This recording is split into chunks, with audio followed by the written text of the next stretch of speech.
गुजरात विधानसभा चुनाव में एक हफ्ते से कम समय रह गया है। ऐसे में राजनीतिक दलों की ताबड़तोड़ रैलियां जारी है। प्रधानमंत्री नरेंद्र मोदी खुद एक के बाद एक रैली को संबोधित कर रहे हैं। पीएम आज 4 बड़ी रैलियों को संबोधित करेंगे। पालनपुर, मोड़ासा, दहेगाम और बावला में आज मोदी जनसभाओं को संबोधित कर भाजपा प्रत्याशियों के लिए समर्थन जुटाएंगे। तो वही केंद्रीय गृह मंत्री अमित शाह आज लचित बेरफुकन की 400वीं जयंती कार्यक्रम को संबोधित करेंगे। बता दें कि गुजरात में विधानसभा के लिए 2 चरणों में मतदान होना है। पहले चरण में 1 दिसंबर को 89 सीटों पर वोट डाले जाएंगे।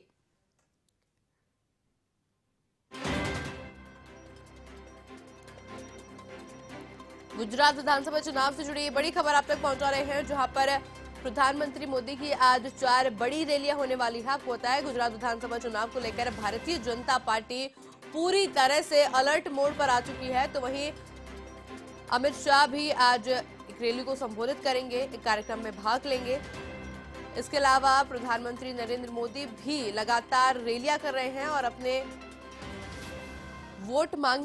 वोट की अपील भी लगातार की जा रही है जनता से। आपको जानकारी दें, गुजरात विधानसभा चुनाव को लेकर सभी पार्टियां पूरी तरह से अलर्ट मोड पर है। फिर चाहे भारतीय जनता पार्टी की बात करें, कांग्रेस की बात करें, आम आदमी पार्टी, तीनों ही अपना पूरा दमखम लगा रहे हैं। तो ही आज भारतीय जनता पार्टी के अंदर प्रधानमंत्री मोदी धुआंधार प्रचार करने वाले हैं। आपको होता है, पालनपुर, मोड़ासा, दहेगाम और बावला में प्रधानमंत्री नरेंद्र मोदी की जनसभाएं होंगी। जनसभा में फिर विपक्ष पर प्रधानमंत्री मोदी साधेंगे निशाना। आपको होता है, केंद्रीय गृह मंत्री अमित शाह लचित बोरफुकन की 400वीं जयंती पर कार्यक्रम को संबोधित करेंगे। आपको होता है, गुजरात में विधानसभा के लिए 2 चरणों में मतदान होगा। पहले चरण में 1 दिसंबर को 89 सीटों पर वोट डाले जाएंगे।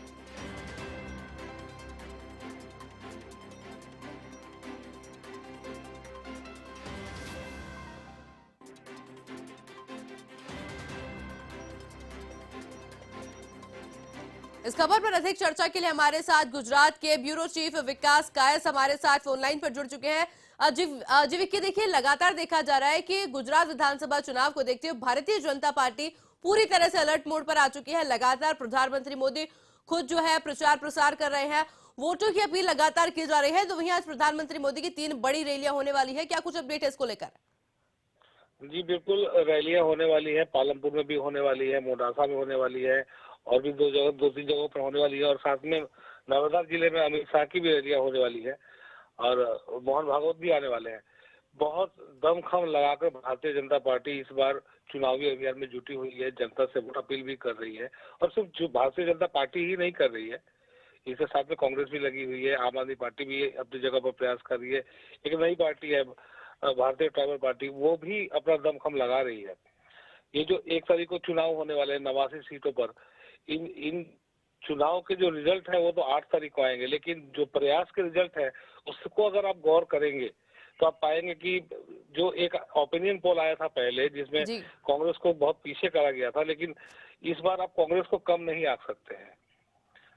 ऐसी अगर आप गौर से ग्राउंड लेवल पर देखेंगे तो कांग्रेस राहुल गांधी के आने के बाद, जब से राहुल गांधी की वापसी हुई है गुजरात के चुनाव में, उसके बाद से कांग्रेस पार्टी कहीं ना कहीं इम्प्रूवमेंट करते जा रही है। और ये भारतीय जनता पार्टी के लिए सबसे बड़ी चिंता का विषय है, क्योंकि यकीनन गुजरात में अगर कहीं भी फाइट है, इलेक्शन में, चुनाव में फाइट है, तो केवल 2 फाइट ही है, भारतीय जनता पार्टी और कांग्रेस के बीच में।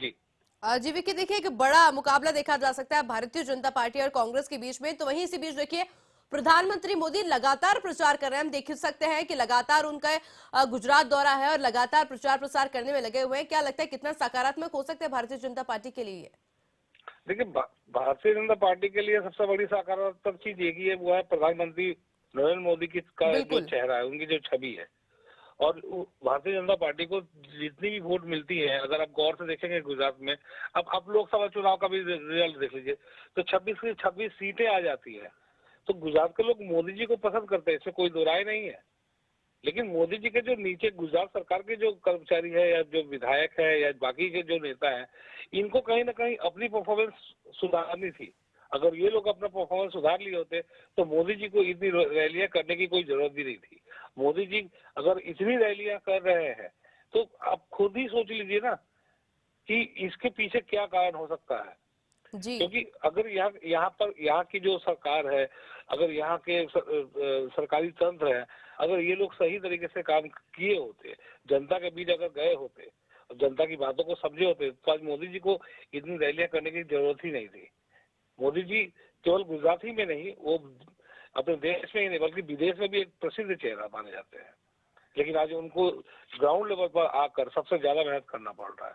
तो ये भारतीय जनता पार्टी के सभी लोगों को समझना चाहिए, सोचना चाहिए। और कहीं ना कहीं आप मान लीजिए कि जो भारत जोड़ो यात्रा चल रही थी राहुल जी गांधी की, उसका एक इम्पैक्ट गुजरात में हुआ है। भले वो यात्रा गुजरात में आए या ना आए, लेकिन राहुल गांधी के यहाँ आने के बाद से इम्पैक्ट बढ़ा है। जबकि अशोक गहलोत जब से यहाँ पर आए हुए हैं, उनके आने के बाद से कांग्रेस में, मैंने पहले भी कहा था कि जैसे संजीवनी एक आ गई हो, संजीवनी बूटी मिल गई हो, और राहुल गांधी के आने के बाद इन दोनों का जो पावर इम्पैक्ट है उसने कांग्रेस को और बैक फुट से फ्रंट फुट पे ला दिया है।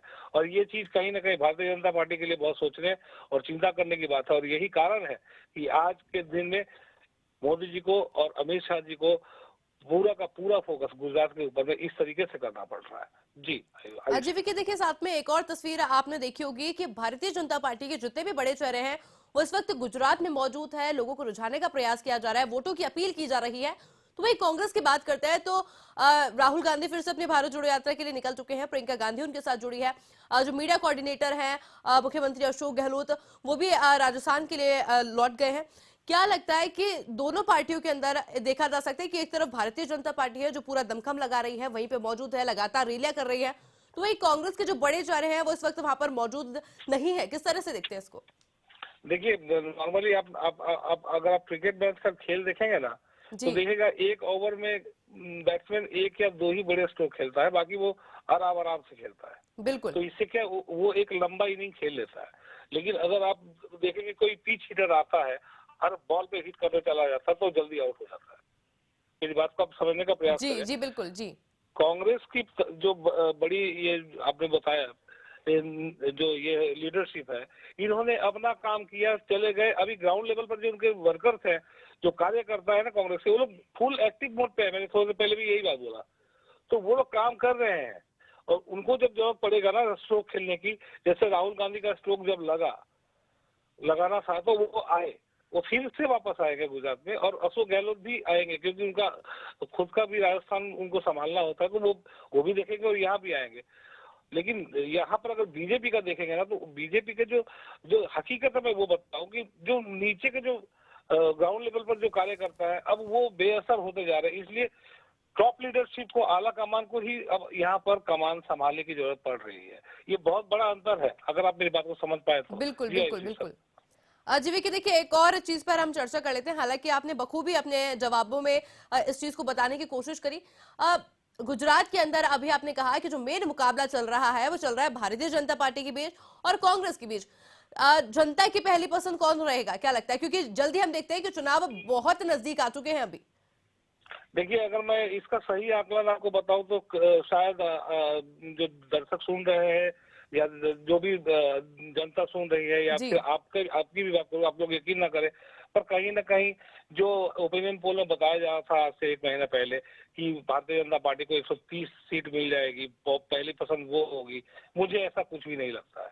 मुझे लगता है इस बार सरकार बनाना बड़ा मेहनत का काम होने वाला है, क्योंकि जिस तरीके से कांग्रेस की वापसी हुई है, बीजेपी ने अपने 25 सदस्य उम्मीदवार उतार दिए हैं, आम आदमी पार्टी को भी कुछ सीटें आ सकती है। तो ये इस बार का अगर भारतीय जनता पार्टी सरकार बनाती भी है तो बहुत जोर तोड़ और मेहनत करके ही बनाना होगा, या फिर तो गठबंधन का इस बार योग दिख रहा है। अभी ये चीजें भले ही क्लियर ना हो, लेकिन आने वाले कुछ दिनों में ये तस्वीरें भी साफ हो जाएंगी। अजय विकी, बिल्कुल इसमें कहना ये बिल्कुल गलत नहीं होगा कि कांग्रेस इस बार भारतीय जनता पार्टी को एकदम कांटे की टक्कर देने वाली है। तो विकी, आपका बहुत बहुत शुक्रिया हमारे साथ जुड़ने के लिए और ये तमाम जानकारी हमारे साथ साझा करने के लिए। धन्यवाद।